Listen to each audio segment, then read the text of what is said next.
A les festes de moros i cristians és freqüent que la derrota del bàndol moro es materialitza en la conversió del cristianisme d'algun dels seus representants.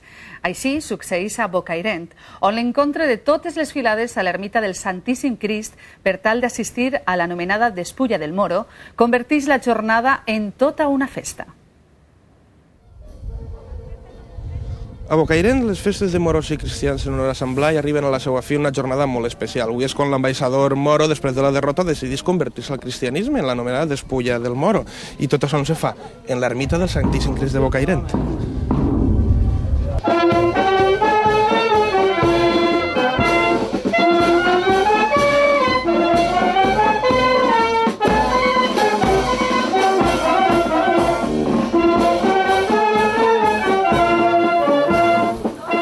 Bueno, Xavi, es pot dir realment que ho tingueu prou ben muntat, no? Perquè és una manera d'ocupar el que és l'ermita del Santíssim Crist. Com esteu organitzats així dalt?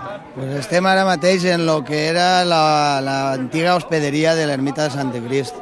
Així és on s'allotjaven els peregrins que venien a visitar aquesta ermita, que és del segle XVI. És una ermita molt visitat per gent de tota la contornada. La jornada d'avui comença fent-se una romeria on totes les files pugen així dalt i és ja típic i imprescindible l'esmorzar. Això és de tota la vida. La gent puja així a la serra, que els festers, cada fila té un quartet en l'hospederia i després ja la gent del poble puja així i en el que és la serra es distribueixen per la serra i hi ha un esmorzar popular.